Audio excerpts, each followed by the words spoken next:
Bonjour, donc je vais vous expliquer comment réaliser des montages photos à partir de LibreOffice Draw. Donc à partir d'un document vierge que j'ai mis en format paysage, on peut insérer une nouvelle image. Donc on va prendre un fond de rue récupéré sur Google Maps. L'amphithéâtre, ouvrir. Voilà, donc on prend la photo pour l'agrandir, on la prend par les coins pour éviter de la déformer, pour qu'elle garde les mêmes proportions. Voilà, on la centre à peu près.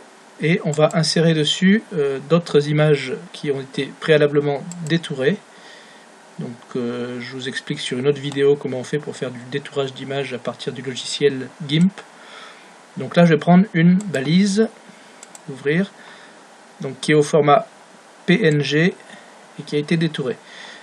Donc cette balise, je vais la positionner à l'endroit où ça m'arrange et je vais changer ses dimensions pour que ce soit réaliste par rapport à ce qu'on a sur la photo.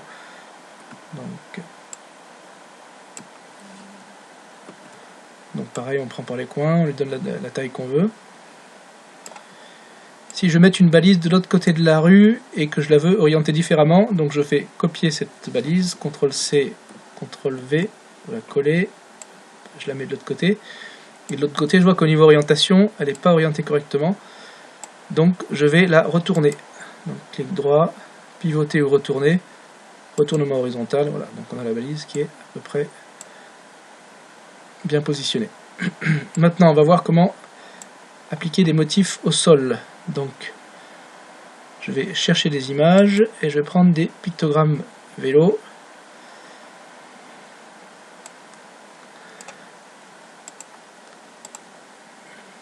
Voilà. Donc le pictogramme vélo, pardon.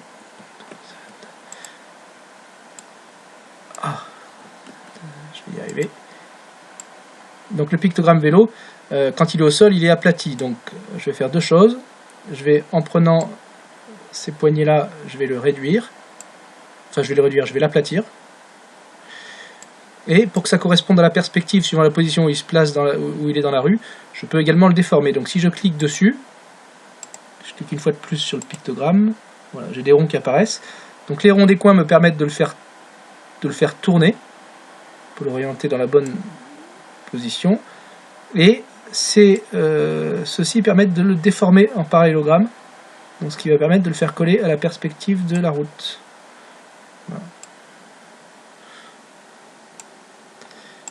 Voilà, donc je vais à nouveau prendre un pictogramme vélo.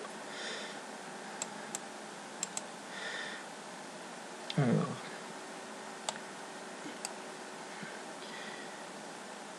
picto, hop. Et pour le mettre, de l'autre côté de la route, il va falloir que je le retourne. Donc là c'est pareil, on peut faire pivoter ou retourner. Ou alors on utilise, c'est mon ordinateur qui fatigue. Voilà, donc là je vais le retourner.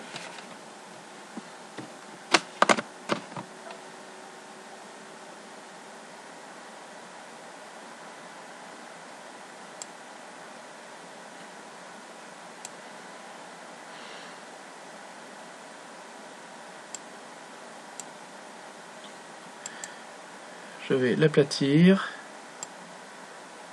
Alors, j'aurais dû le faire avant. Excusez-moi, j'annule. Donc je vais d'abord l'aplatir.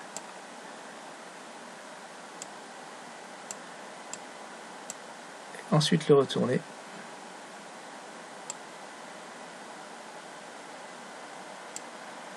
Et ensuite je vais corriger la perspective. Voilà. Et je vais le placer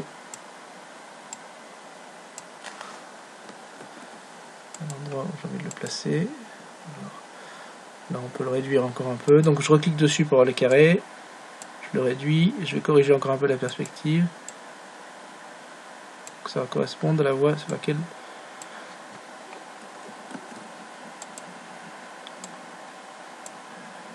je l'ai mis. Voilà. Donc si je veux reproduire ça pour le mettre plus loin dans la rue, donc je vais en sélectionnant, donc quand j'ai la flèche qui apparaît, je vais tirer un cadre pour sélectionner tous les objets que je veux copier. CTRL-C, CTRL-V, et je vais déplacer ce que j'ai copié, je vais l'avancer dans la rue, et par contre il va falloir que ce soit plus petit, donc je le déplace, et après je le rétrécis.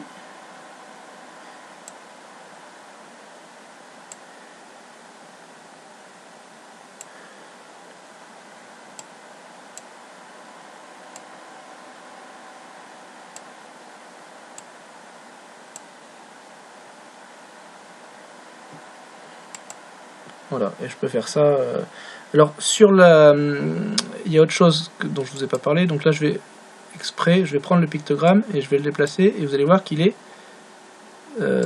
qu'il apparaît devant la balise. Donc là, c'est juste une question d'ordonnancement. Je prends la balise, clic droit, je vais dans disposition et je vais placer la balise à l'avant. Donc j'envoie la balise à l'avant. C'est la balise qui est devant le vélo. Voilà.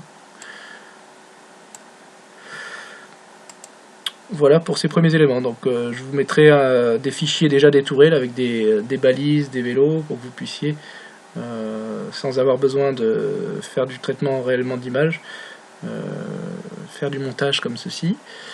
Alors autre chose que je peux vous montrer, après c'est pour l'exportation, donc fichier, exporter, exporter. Et là on va choisir d'en faire une image. Donc, le mieux c'est de choisir un format JPEG. Voilà. Et donc je vais exporter ça sous forme d'une image. Enregistrer. Donc au niveau de la taille, ben, ça dépend. Sur le site internet, il vaut mieux qu'elles soient pas trop grosses les images. Donc on va prendre 1000 de large, c'est suffisant, 1000 pixels de large.